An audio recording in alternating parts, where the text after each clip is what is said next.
अस्सलाम वालेकुम and welcome to game set match. Another new day, another new show. और Australia versus Pakistan is the main core focus right now, क्योंकि एक दिन रह गया, यानी कल से जो है शुरू हो रही है सीरीज का आगाज हो रहा है. उसके हवाले से डिस्कशन करेंगे. साथ साथ पाकिस्तान कप की भी कल शुरुआत हो गई, उसके हवाले से भी कुछ गुफ्तगू करेंगे, बात करेंगे. वुमेन क्रिकेट को भी थोड़ा सा टच करेंगे, उस पर भी डिस्कशन करेंगे और बहुत सारे डिस्कशन पॉइंट्स होंगे. मेहमान भी हमें ज्वाइन इन करेंगे.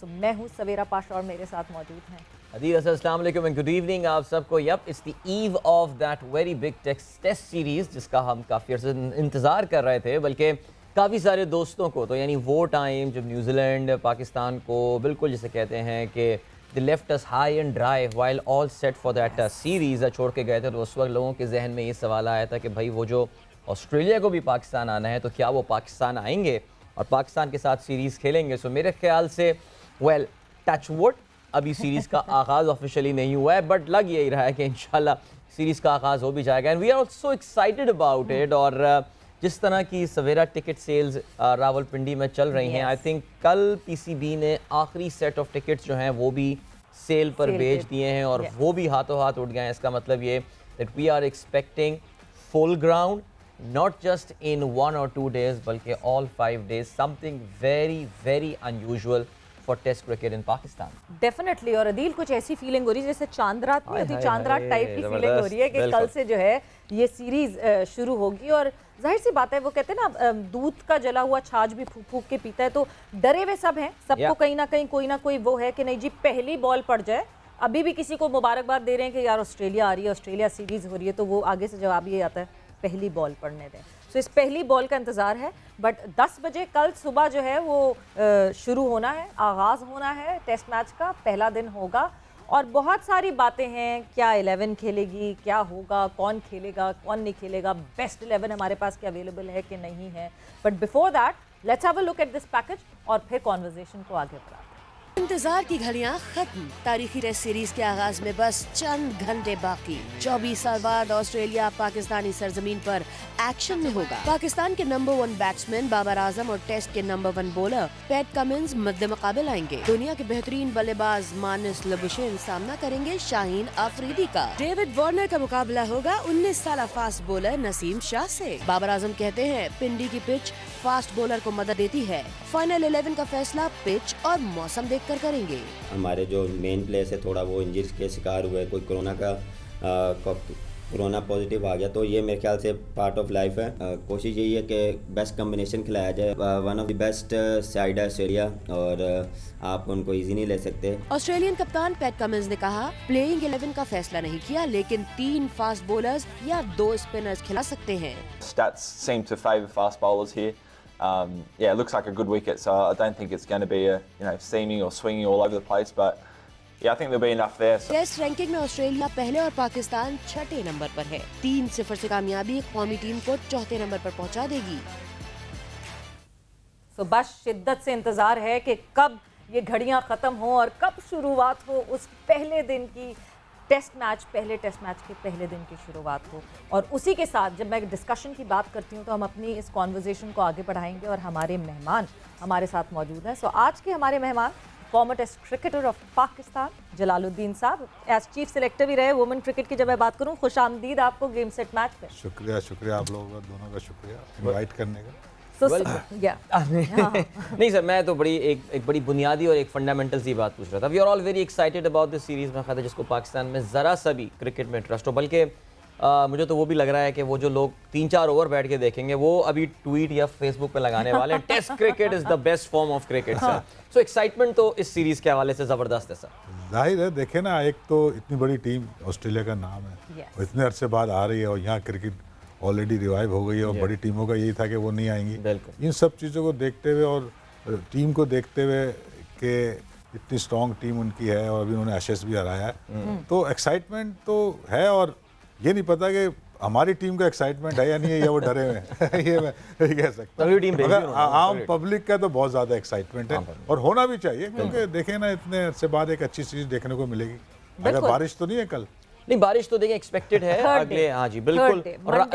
रात में वैसे बारिश हो सकती है जिसकी वजह से थोड़ा विकेट हो सकता है कि फेवरेबल हो जाए बॉलर्स के लिए। ज़ाहिर आगे चल के आपके साथ ज़रा तफसील से भी हम बात करेंगे, बिकॉज बॉलिंग साइड पे पाकिस्तान थोड़ा सा वीक दिखने लगा है अचानक जब से ये इंजरीज का मामला जो है वो सामने आया है। लेकिन इंजरीज और कोविड और ये जरा जो मामला सामने आए हैं उससे थोड़ा सा ये है कि हम शायद अपनी जो फेवरेट फर्स्ट 11 थी वो नहीं उतार सकेंगे पहले टेस्ट में। बट ज़रा मैं कई साल पीछे जाऊँ, 1982 आपका डेब्यू लाहौर में ऑस्ट्रेलिया के अगेंस्ट थी। पहले तो वहाँ ज़रा उसकी बात करते हैं, उससे पहले की बात करें जो हैट्रिक मैंने की हैदराबाद में अगेंस्ट ऑस्ट्रेलिया, वो जाहिर सी बात है that was the pinnacle, test match से पहले थी। हाँ। और फिर उसके बाद इनफैक्ट सेकंड वनडे लाहौर हुआ, तो लाहौर में गया खेलने वनडे क्योंकि मैं स्क्वाड में नहीं था टेस्ट के। तो सेकंड वनडे जब हुआ तो वहाँ भी मैंने अच्छी परफॉर्मेंस की, दो ओपनर्स को आउट कर दिया वनडे में, जल्दी आप किसी को आउट कर दें दैट इज़ परफॉर्मेंस। तो उसके बाद मैं दिल में सोचा था शायद मुझे टेस्ट भी मिलेगा ये वाला। तो मैंने पूछा मैनेजर साहब से भाई मेरे लिए क्या हुक्म है, तो उन्होंने कहा जितनी जल्दी हो सके आप वापस जाएं। तो मैं वहाँ कदावी में मैच था, ऊपर आपको पता हेड ऑफिस है, वहीं से टिकट मंगाया और मैं आ गया। मगर मेरा रूममेट वनडे में मोहसिन खान थे, तो मैंने उनसे कहा यार ये तो बड़ी ज़्यादती है, मैं वहाँ और ये इस तरह से लैंग्वेज यूज़ करा कि जितनी जल्दी से घर चले जाओ। तो उन्होंने कहा नहीं मैं बात करूँगा इमरान से। तो मैं वापस आ गया अपनी, यहाँ हमारी फर्स्ट क्लास चल रही थी। अगले दिन आके मैंने अलाइट बैंक से खेलता था, उनका मैच शुरू कर दिया। पहले दिन ख़त्म हो गया, जब मैं अगले दिन सुबह ग्राउंड पहुंचा तो उन्होंने कहा जी वापस लाहौर पहुंचे। तो वापस लाहौर भागे। पता चला जब नाइट हो रहा था तो वहाँ गया तो इमरान कहला किसने आपको भेजा था, आपका तो चांस है मैच में। तो बस चांस आपने बताया फिर किसने मुझे कहा था? ज़ाहिर है उन्हें पता था, वो तो मैंने एक अल्फाज उनका इस्तेमाल नहीं किया कि वो जो यहाँ हो नहीं सकता, किसने भेजा था आपको। तो वो उसके साथ एक और अल्फाज था। तो बहरहाल एनी हाउ, तो ये जो मिसकम्युनिकेशन है ये इतनी सदियों से चलती आ रही है, इतने टाइम से चलती भी आ रही है, सदी तो नहीं खाया। जाहिर है इसमें उस वक्त जो था सिलेक्शन तो होलसेल इमरान ही करते थे। फैक्ट यही है, मगर सिलेक्शन कमेटी होती थी। तो वो कम्युनिकेशन यही है कि अगर खिलाना था तो भाई वही रोक लेना था, बिल्कुल एक दिन और मजीद प्रैक्टिस हो जाती। मगर अल्टीमेटली खेला मैं मैच और डेब्यू मेरा अगेंस्ट ऑस्ट्रेलिया। और वो सीरीज पाकिस्तान के पॉइंट ऑफ व्यू से बड़ी अहम यूँ थी कि हमने तीनों टेस्ट जीते थे, 2 वनडे हम जीत चुके थे, तीसरा वनडे यहाँ कराची होना था, आधा मैच छोड़ के भाग गए वो। तो वो बड़े फ्रस्ट्रेटेड हुए। तो उस सीरीज में खास तौर से जो 82 वाली सीरीज थी उनका बुरा हाल था। यानी फ्रस्ट्रेट जरा सा बहाना मिला, किसी ने एक पत्थर मारा, उन्होंने कहा जी यहाँ तो पत्थर आ रहा है, उन्होंने आधा मैच छोड़ा, फ्रस्ट्रेट करके जो ऑस्ट्रेलिया को भगाया गया। वो सीरीज तो खास तौर से। इस पूरी कॉन्वर्सेशन में जलाल साहब एक बहुत आपने इंपॉर्टेंट बात की और मेरे ख्याल से मैं थोड़ा सा डेविएट इस डिस्कशन को वहाँ इसलिए करना चाहूँगी। आपने कहा टीम खान साहब पूरी सेलेक्ट करते थे, टीम कप्तान की होनी चाहिए, सिलेक्टर की होनी चाहिए या कोच की होनी चाहिए? यहीं से डिस्कशन का आगाज करते आगे बढ़ते। उस वक्त के सिनेरियो में तो क्योंकि इमरान होलसेल थे और सिलेक्टर थे, मगर चलती जिसे कहते हैं ना वो इमरान के। आज भी ज़्यादातर इस जूनियर लेवल के कोच जैसे बाबर आजम वगैरह, मगर जैसे इंजमाम था तो इंजमाम भी वही रोल अदा करते थे जैसे इमरान खान करते थे। मगर डिस्कशन जब एक रिस्पॉन्सिबिलिटी एक सिलेक्शन कमेटी की है और उसको अगर आप ये मान रहे हैं कि ये सिलेक्शन कमेटी है, अगर मान ही नहीं रहे तो एक अलग बात है, तो ज़रूर डिस्कशन होना चाहिए। मगर अल्टीमेट ज़ाहिर है रिस्पॉन्सिबल जो है ग्राउंड में तो वो कप्तान ही होता है। और वो बड़ा लीडर, 2 लीडर होते हैं अब आज के दौर में, एक कप्तान होता है और एक कोच होता है, हेड कोच जिससे कहते हैं। उस ज़माने में तो उस तरह का रोल नहीं था, एक कप्तान ही लीडर होता था, बाकी सिलेक्शन कमेटी वगैरह थी। इसमें एक बात अच्छी थी, जब इमरान खान सेलेक्ट करते थे वो अपनी एक जो भी ओपिनियन लेते थे उसको एक तो वो साबित भी करना चाहते थे कि सही हुआ है, बाज़ दफ़ा गलत भी रहे वो, मगर ज़्यादातर सही रहे। और वो बाइस नहीं थे, मतलब वो फेयर करते थे। मैं कराची से बिलोंग करूँ, इससे मतलब नहीं था उस वक्त, अब का पता नहीं सियासी हालात क्या हैं, मगर ये चीज़ अच्छी थी। तो इससे फ़ायदा भी हुआ और जब आप ज़्यादा स्ट्रांग हो जाए तो कहीं नुकसान भी होता है। तो मतलब अगर परसेंटेज वाइज जाए तो फ़ायदा ज़्यादा हुआ। तो फाइनल जवाब ये कि कप्तान की टीम होनी चाहिए। अभी आपने मुझे ऐसा घुमाया है ना कि मुझे फाइनल आपका जवाब नहीं मिला। इसका एक जवाब हो नहीं सकता कि कप्तान की हो या कोच की। ये एक रिलेशनशिप है कोच की, सिलेक्शन कमेटी की और कप्तान की। अगर सबकी डायरेक्शन एक तरफ है, एक पॉइंट पे है, तो मैं सोचता हूँ इससे अच्छी कोई चीज़ हो नहीं सकती। और अगर डिफरेंट डायरेक्शन है तो फिर कभी भी अच्छा नहीं हो सकता। अच्छा जी, हमारे साथ इस वक्त हमारे नुमाइंदा खुसूसी अब्बास शब्बीर इस वक्त मौजूद हैं रावलपिंडी से। आज रावलपिंडी में कुछ बारिश भी हुई है और भी कोई इतनी अच्छा बिल्डअप नहीं रहा इस मैच का जैसा कि एक्सपेक्टेड था। अब्बास, अस्सलाम वालेकुम। जी वालेकुम सलाम। अब्बास साहब, बारिश भी हुई है, मौसम भी अभी हमने आपकी झलक देखी तो बड़ा खुशगवार दिख रहा है इस वक्त रावलपिंडी इस्लामाबाद में, लेकिन क्रिकेट के लिए खुशगवार मौसम नहीं है। तो सारी बारिश महकमा मौसमियात कुछ अपडेट्स होंगी आज ही निमट गई है या आने वाले दिनों में भी एक्सपेक्टेड है? देखें, पहले 2-3 दिन तो अच्छे गुजरेंगे, लेकिन फिर एक्सपेक्टेड है रेन।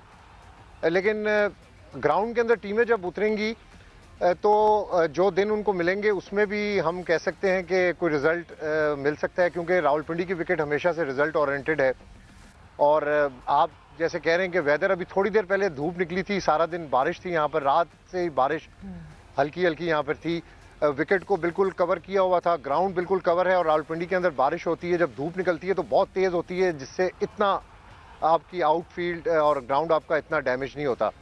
तो अगर कल मुमकिन तौर पर धूप निकलती है, अल्लाह करे कि रावलपिंडी के जो फैंस हैं और पूरी दुनिया में पाकिस्तान और ऑस्ट्रेलिया की जो क्रिकेट, हिस्टोरिक क्रिकेट कल होने जा रही है, जिसका सबको बड़ा बेताबी से इंतज़ार है, वो अगर देखेंगे तो मज़ा आएगा।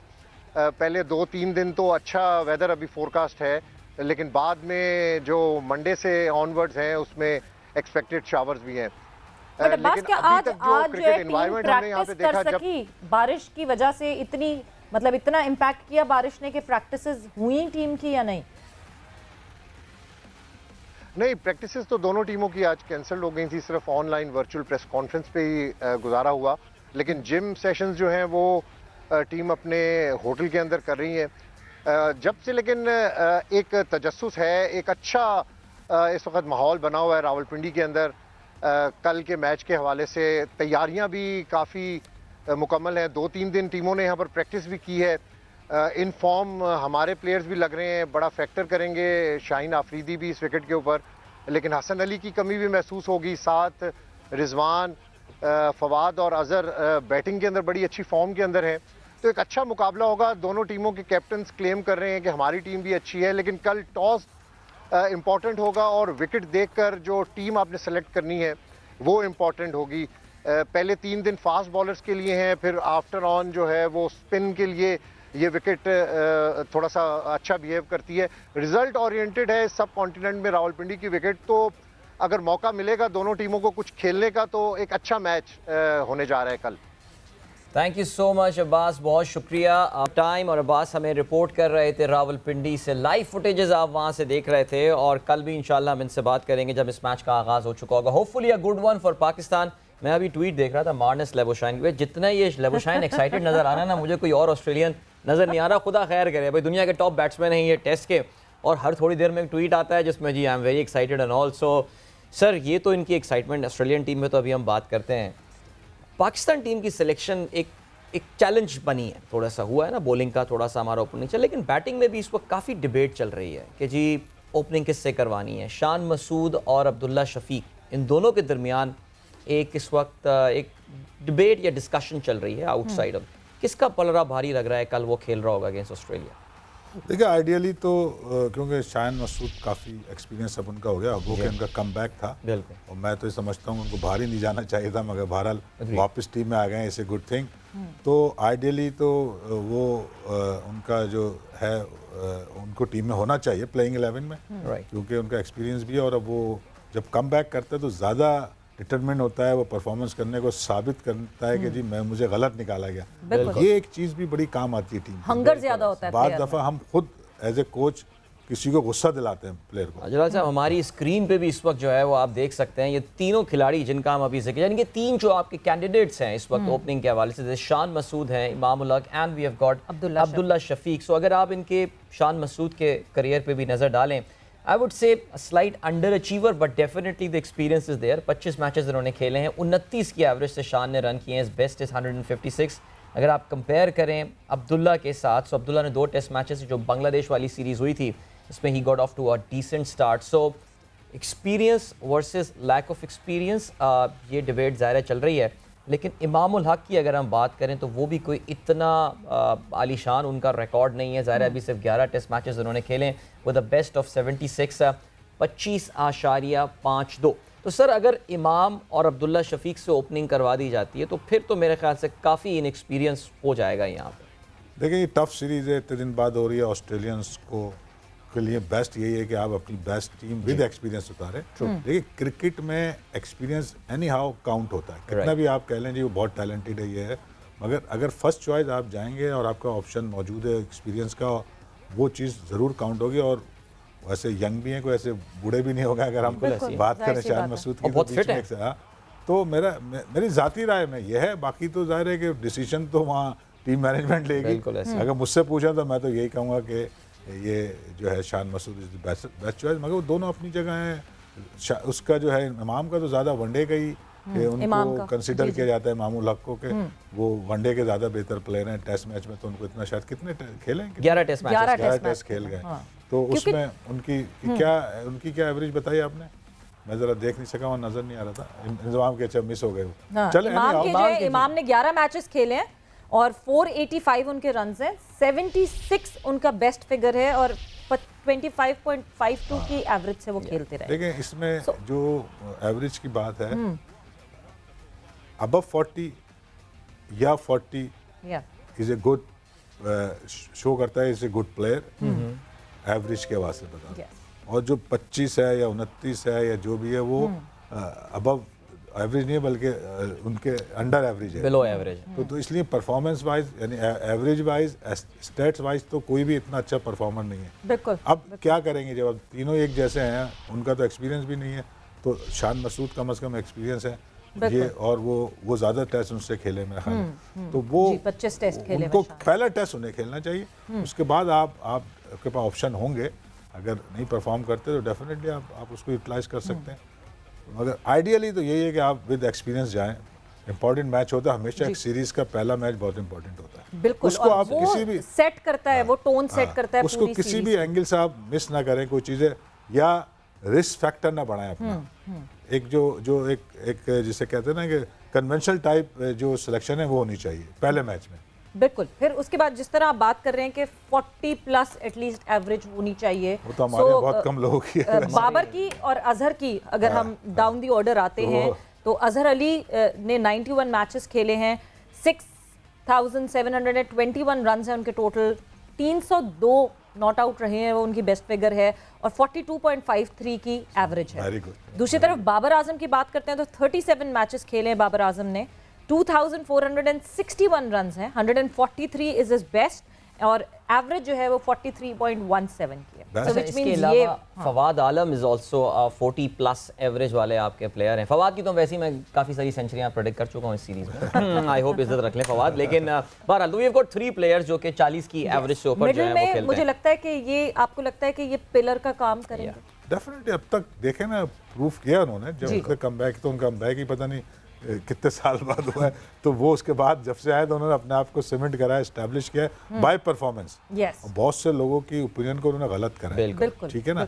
तो इस लिहाज से वो तो हमारे मिडिल ऑर्डर में सबसे स्ट्रॉन्ग कैंडिडेट तो वही है ना। बिल्कुल। और ऊपर में आप देखेंगे कि अजहर का भी एक्सपीरियंस बहुत ज़्यादा है, अजहर का भी अपना रोल प्ले करने में, कंसिस्टेंसी उनकी इतनी अच्छी नहीं है, मगर एक आध इनिंग तो अच्छी खेलता है। हम दुआ करेंगे पहली वाली अच्छी खेले हो, ताकि वो आगे उनकी जो परफॉर्मेंसेज है वो उसकी बेस पे चलती रहे, बेहतर हो जाए परफॉर्मेंस। अच्छा, जब हम अपने ओपनर्स की बात कर रहे हैं, हमने शान की बात की, इमाम की बात की, अब्दुल्ला शफीक की बात की, तो फिर जब नज़र जाती है ऑस्ट्रेलियन ओपनर्स की तरफ, तो मतलब इतना एक्सपीरियंस है, इतना एक्सपीरियंस लेके बैठे हैं। ठीक है, एक तरफ तो ज़्यादा एक्सपीरियंस नहीं, if I talk about Labuschagne, but he is in complete मज़ेदार फॉर्म, मतलब जिस तरह वो खेल रहे हैं। दूसरी तरफ डेविड वार्नर हैं जो 91 मैचेस खेल चुके हैं। वार्नर की अगर मैं बात करती हूँ, 7,584 रन्स टोटल, 335 नॉट आउट उनकी बेस्ट फिगर्स है, और एवरेज जो है उनकी 47.40 है। दूसरी तरफ लबुशेन की बात करते हैं तो 23 मैचेस, 2220 रन्स, 215 इनका बेस्ट है, और एवरेज 56.9। पता है एक बात जो डेव वार्नर को हम हमेशा, मैं अंडर एस्टिमेट तो कभी आप कर ही नहीं सकते, he is a very aggressive player. यानी अगर जलाल साहब टेस्ट क्रिकेट में भी ये बंदा जो है ये 72 की स्ट्राइक रेट से बैटिंग करता है, यानी ना सिर्फ he scores big but he scores big in a very very quick time. So ये वो बंदा है जो शुरू में ही आपका ना हौसला पस्त कर देता है, और Pakistan has got to be very क्योंकि हमारी जो बॉलिंग है अभी हम बॉलिंग पे बात करते हैं, अब आप जब बॉलिंग पे नजर डालेंगे ये अब वीक दिखना शुरू हो रही है और आपको थोड़ी सी परेशानी इसमें जो है ना वो ज़ाहिर ज़रूर होगी। But coming back to this, yes, बेहतरीन 2 openers Labuschagne and Dave Warner. Definitely देखें, अभी आपने बात की स्ट्राइक रेट की, अब एवरेज और नंबर ऑफ रन्स काउंट नहीं करते अंटिल अनलेस के उसमें उसके साथ कंपेयर में स्ट्राइक रेट, चाहे वो टेस्ट क्रिकेट हो। बिल्कुल ऐसे टेस्ट क्रिकेट के अपने स्टैंडर्ड है, वनडे के अपने स्टैंडर्ड है, T20 के अपने स्टैंडर्ड है। तो ये बड़ा इंपॉर्टेंट है। 60+ जो भी स्ट्राइक रेट होता है इन टेस्ट मैचेस और इवन 4-डे मैचेस कह लें, जो भी, वो एक अच्छा स्ट्राइक रेट समझा जाता है। तो उससे नीचे अगर आप खेलना है स्ट्राइक रेट से तो आप नुकसान पहुंचा रहे हैं, जो कि हमारे प्लेयर खेलते हैं। मैं तो देखा है कि 20-20 के एवरेज से भी स्ट्राइक रेट से खेला, जो कि टीम के लिए नुकसानदेह होता है। ये खासतौर से उन मैचेस में जब मैच क्लोज आते हैं, ये 1 साइडेड हो जाए तो शायद ये बात पता नहीं चलती, मगर आपको एक सर्टेन टाइम में इतने रन बनाने ताकि दूसरे को अपॉर्चुनिटी देंगे ताकि उन्हें आउट करें, ठीक है ना। तो strike rate even test match बहुत इंपॉर्टेंट चीज़ है। और अगर आपने 72 का बताया है तो वो is a good, very good strike rate. और इसी तरह आज मॉडर्न डेज क्रिकेट खेली जाती है। अब खाली रन बनाना ज़रूरी नहीं है, एवरेज ज़रूरी नहीं है, आपको स्ट्राइक रेट को भी साथ लेके चलना है, तब आप कंसीडर होंगे एज ए क्वालिटी प्लेयर, ठीक है ना। तो हमारे यहाँ जाहिर है कि नंबर्स कम है क्वालिटी प्लेयर्स के, उनके यहाँ ज़्यादा हैं, तो उन्हें एज है। अगर आप कंडीशन का कहें तो ठीक है, कंडीशन आपको थोड़ी बहुत मिलती है, मगर इसके बावजूद जो मैं समझ सकूँ कि हम इस अपनी कंडीशन के मुताबिक अपने डिसीजन ले नहीं पाएंगे कि हम दोनों तरफ से बैलेंस है। यानी कि हम ये नहीं कह सकते हमारी बैटिंग स्ट्रांग है या हमारे स्पिनर स्ट्रांग है या फास्ट बॉलर स्ट्रांग है। अब जिस तरफ भी जाएंगे उसके अगेंस्ट उनको भी वही एडवांटेज मिल रहा होगा। तो हमारे लिए होम सीरीज इस जस्ट होम सीरीज है, सिवाय क्राउड या क्लाइमेट के बाकी कंडीशंस जो है ना वो दोनों के लिए बराबर है, इसलिए कि हमारे पास कोई स्ट्रांग पॉइंट नहीं है। बिल्कुल, यानी मैं ये सोचती हूँ, इस आपकी बात को आगे ऐसे बढ़ाती हूँ कि मैं ये सोचती हूँ अगर हम रैंक टर्नर्स बनाएंगे तो हम उस पर खुद भी फंस सकते हैं। मगर इसका जवाब मैं आपसे अभी नहीं लूंगी, बिकॉज हम जाएंगे एक ब्रेक पर, और जब ब्रेक से वापस आएंगे तो यहीं से कॉन्वर्जेशन को आगे बढ़ाएंगे।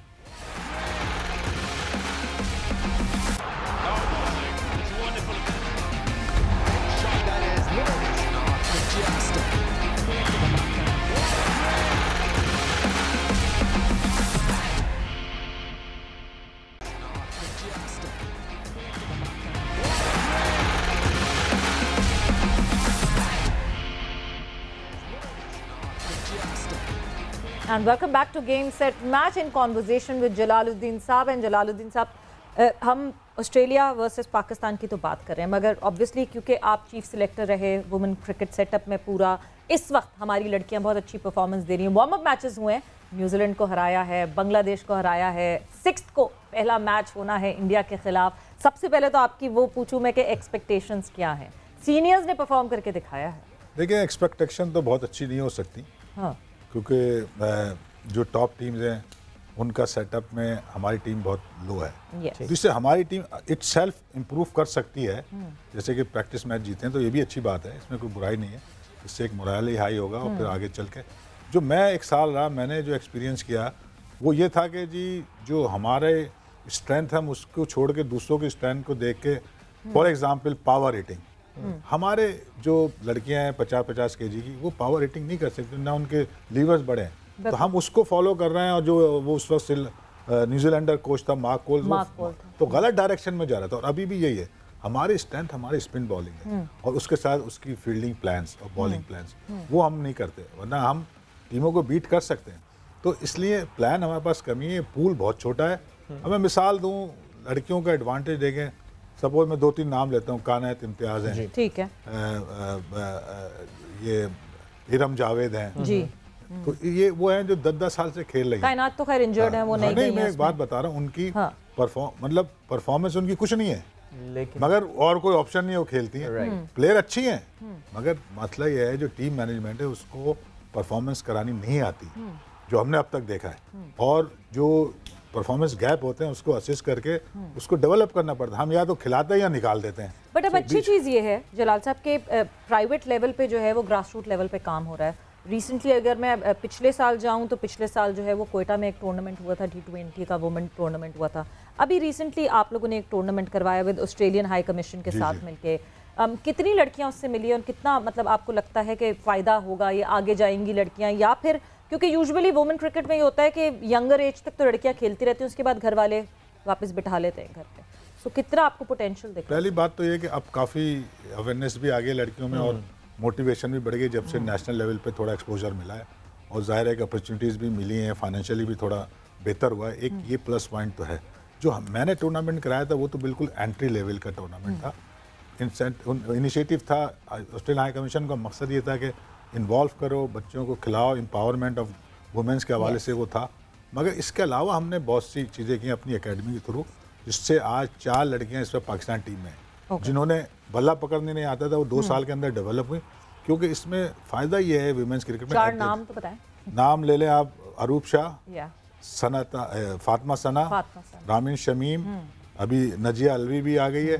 इसके अलावा जो एक प्लेयर थी, मैं नाम भूल रहा हूँ, Fatima Sana the emerging cricketer of the year, तो कहां से नेक्स्ट लेवल पे आ गई। वो तो वहीं से शुरू की ना हमारी एकेडमी से। उसने आगे प्रोसेस उसका आगे भी होता रहा, मगर असल चीज़ जो हमारी एक्सपर्टीज़ है, एज ए कोच कह लें, एज ए क्रिकेटर कह रहे हैं, talent identification at early age, उसके हम माहिर हैं। हमने बहुत सी लड़कियां, प्लस वुमेन्स क्रिकेट में तो सैकड़ों नाम है जिनको हमने जब कोई जानता भी नहीं था, जब खिलाया और फिर पाकिस्तान खेल गए। तो ये करना ज़रूरी है कि ग्रास रूट्स को थोड़ा स्ट्रॉन्ग करें, इवेंट होते रहें। और जो लड़कियां 10-10 साल से खेल रही हैं, जैसे मैंने कायनात इम्तियाज़ का नाम लिया, उनकी performance average wise, strike rate wise बहुत कम है, मगर दे आर स्किल्ड। मगर क्यों नहीं परफॉर्मेंस करें? तो इसका मतलब कोई ना कहीं कमी है, या तो मैनेजमेंट साइड पे कमी है। और हम करते क्या है, हमारा प्रोसेस नहीं है। अगर कोई परफॉर्मेंस नहीं कर रहा तो हम उसको एड्रेस नहीं करते, हम या तो निकाल देते हैं या फिर खिलाते रहते हैं। तो वो चीज़ जो है ना, वो टीम मैनेजमेंट का काम है। हाँ, बीच में ऐसा होता है, अच्छी कोई प्लेयर है, आपने जब बस आइडेंटिफाई कर लिया शी हैज़ अ टैलेंट, तो अगर वो परफॉर्मेंस नहीं करे तो हमें आइडेंटिफाई करना क्यों नहीं कर रही। तो इस तरह की चीज़ें हमें करने की ज़रूरत है। फिलहाल पूल बहुत छोटा है, मगर जैसे थोड़ा थोड़ा क्रेज बढ़ रहा है तो इंशाल्लाह। मगर जो अब जब वर्ल्ड कप में जो है, वर्ल्ड कप में हम तो चाहेंगे अच्छी हो, मगर ये वक्त बताएगा। बट हमें एक्सपेक्टेशंस भी अपनी रियलिस्टिक लगानी पड़ेंगी उनके हवाले। जैसे कि जलाल साहब खुद उन्होंने इतना क्लोजली इस पूरे मैटर को देखा है, वो भी कोई बहुत ज़्यादा एक्सपेक्टेशन नहीं लगा रहे हैं, तो हमें भी ज़रा सोचना पड़ेगा। अब ज़रा वैसे क्रिकेट की काफ़ी सारी और बातें हो सकती हैं, हमें पता चला we know about that, Pakistan cup का भी जो है वो आगाज़ हो गया है और टीमों ने अपने पहले मैचेस भी खेल लिए हैं। बहुत अच्छे मैचेस हुए हैं, बहुत मज़ेदार मैच हुआ। बल्कि कल सिंध और साउथ पंजाब के दरमियान जो मैच हुआ, आई मीन पहला ही एक क्रैकर ऑफ अ गेम। ये मैचेस मुतासिर हुए हैं बारिश की वजह से, लेकिन एक विकेट से सिंध ने जो है उसमें कामयाबी हासिल की थी। They won it at the very and, एक विकेट से डकवर्थ एंड लुइस सिस्टम के तहत। सो उसकी ज़ाहिर है पाकिस्तान कप पे भी हम आगे चल के नज़र डाले रखेंगे। I know Pakistan Australia series की वजह से ज़रा सा फोकस उस पर कम होगा, बल्कि हम भी अपने डिस्कशन के बस अब इख्तिताम की जाने भी पहुँच रहे हैं। लेकिन पाकिस्तान की बॉलिंग पे जो है वो हमने कहा था जी हम बात करेंगे, और इस पर भी हम अपने जो हमारे एक्सपर्ट हैं, हमारे गेस्ट हैं जलाल साहब, उनसे हम इस पर ओपिनियन लेते हैं। पहले आपको बताते हैं कि पाकिस्तान के जो 2 इस वक्त इम्पॉर्टेंट बॉलर्स हैं जिस पे पाकिस्तान की फास्ट बॉलिंग का इन्हिसार होगा। Naturally Shaheen Shah Afridi is there. Shaheen Shah Afridi की अगर हम बात करें, ऑफ कोर्स ये प्लेड 21 मैचेस ऑलरेडी, 86 विकेटें वो हासिल कर चुके हैं। बड़ा ज़बरदस्त और यादगार साल शाहीन शाह अफरीदी का लास्ट ईयर रहा। ज़ाहिर है जी world player of the year, and माशाल्लाह इज़ नॉट इवन 22 अभी, और यंगेस्ट ये जो है अवार्ड लेने में कामयाब हुए थे। ही हैज़ गॉट 86 विकेट्स, इनका बेस्ट इज़ 6 for 51। मैं इनकी अगर एवरेज देखता हूँ तो वो भी 23.89। Very good, very good. यानी शाहीन ऑलरेडी पहुंच गया है अब लेवल पे से। क्रिकेट बॉलिंग का उल्टा है, 25 के अंदर गुड एवरेज अगर 25 के अंदर है, राइट, और 4 विकेट्स पर मैच ले रहा है, 4 डे मैच या टेस्ट में, that is good performance, right. तो ये हम जज करते हैं, ये स्टैंडर्ड है जिसको हम देख के कहते हैं कि ये इज ए क्वालिटी बॉलर और नॉट। तो वो तो शाहीन शाह अफरीदी का तो कोई मसला ही नहीं है, वो तो इज नंबर 1 बॉलर इस वक्त पाकिस्तान, बल्कि दुनिया में भी वो एक टॉप क्लास बॉलर में कंसिडर हो रहा है। मगर ओवरऑल स्पिन देखें तो हमारी इतनी स्ट्रॉन्ग नहीं है, हमारे पास बहुत ज़्यादा ऑप्शन मौजूद नहीं है। थोड़ा बहुत यासिर शायद है, वो भी अभी तो मेरे ख्याल है रिजर्व में है, तो हमारे पास जो ऑप्शन बचे हैं शायद वो ऑफ स्पिनर नुमान अली है, नुमान लेफ्ट आर्म, तो मैं तो यही कहूँगा कि इस वक्त, और वो भी शायद साथ है ना, क्या नाम है, जाहिद महमूद है हमारे पास जी। तो मैं तो ये समझूंगा कि 2 अगर स्पिनर लेने हैं अगर उन्होंने, तो एक फिंगर लें और एक ये वाला लें, क्योंकि ये आपको किसी भी वक्त मैच जिता सकता है। अच्छा, फिर जल्दी से हम कॉम्बिनेशन की बात कर लेते हैं। देखिए 2 ऑप्शंस होते हैं टीम कॉम्बिनेशन बनाने के, 3 पेसर, 2 स्पिनर, 6 बैटर, या फिर 2 स्पिनर, 2 पेसर, 6 बैटर और 1 विकेट कीपर, यानी 7 बैटर्स के साथ हम चले जाए। हमारे पास देखें, एक तो ऐसा ऑलराउंडर नहीं है जो आपको एज ए बॉलर भी यूज़ कर सकें, यानी बॉलिंग ऑलराउंडर नहीं है। तो इफ्तिखार हैं तो फ़हीम अशरफ की जगह इफ्तिखार आए हैं। Iftikhar is very good player for the short format, जो कि इन्होंने गलत तरीके से उसको ड्रॉप किया, जिस पर उसको शॉर्ट फॉर्मेट रहना चाहिए था उसको ड्रॉप कर दिया। अब टेस्ट मैच में जाहिर है कि उसकी वो इफेक्टिवनेस नहीं है, बॉलिंग भी वो बहुत कम करता है। तो हमें एक, जब हम बात करते हैं ऑलराउंडर की ना, तो एक फील्ड में वो 100% होना चाहिए, दूसरी फील्ड में हमारे जो ऑलराउंडर है ज़्यादातर 50-50 होते हैं, ना बॉलर पूरे ना बैट्समैन पूरे, तो वो ऑलराउंडर कंसिडर नहीं होता। और अगर ऐसा नहीं है तो फिर हमें ये होता है कि हमें अपनी टीम के अंदर से ही कोई डेवलप करना होता है। ज़रूरी नहीं होता कि ऑलराउंडर के नाम पे आप 50-50 वाला लाएं। अगर एक अच्छा बैट्समैन है वो बॉलिंग कर सकता है, उसकी बॉलिंग को डेवलप किया जा सकता है। वैसे मैं यासिर शाह को एक ज़माने में, जब उन्होंने 100 बना दिए थे ऑस्ट्रेलिया में, तो जब वो 100 बना सकते हैं तो उनको हम डेवलप कर सकते हैं एज ए ऑलराउंडर। बॉलिंग तो तस्वीरें आई है ना प्रैक्टिस की, उसमें शाहीन शाह अफरीदी बड़ा बैटिंग करते हुए दिखे। नहीं, शाहीन शाह अफरीदी का पोटेंशियल तो हमने यही है। इसी तरह होता है, जब वसीम अकरम भी शुरू में थे तो उनको डेवलप भी किया गया ना, तो एक हद तक लेट ऑर्डर के ऑलराउंडर बन गए थे। तो मैं यही कह रहा हूँ, ये प्लानिंग होती है कि आप, अगर आपको एक प्रॉपर ऑलराउंडर नहीं मिल रहा, जिसे हम फुल ऑलराउंडर कहते हैं, तो आप टीम के अंदर से आइडेंटिफाई करते हैं और उसको बना सकते हैं। तो फिलहाल हमारे पास ऑप्शन यही है कि हम बॉलिंग एंड बैटिंग पे जाएंगे, ऑलराउंडर तो है ही कोई नहीं, तो इसलिए आपको एक डिसएडवांटेज है। मोहम्मद वसीम जूनियर भी एक ऑप्शन है, बिकॉज़ जिस वक्त जो है ऑल आर देखें शॉर्ट फॉर्मेट के अभी हैं। यस, अब आप अगर उन्हें खिलाते हैं तो दैट इज गैम्बल, राइट, और रिस्क लेना इस वक्त मेरे हिसाब से इस सीरीज में, और वो भी पहले टेस्ट में, सही नहीं है। तो आपने रिस्क लेना चाहिए, रिस्क लेना चाहिए। तो अभी तो जो नजर आ रहा है वो तो शाहीन शाह अफरीदी पेस में होंगे, और वो है अपने नसीम शाह होंगे।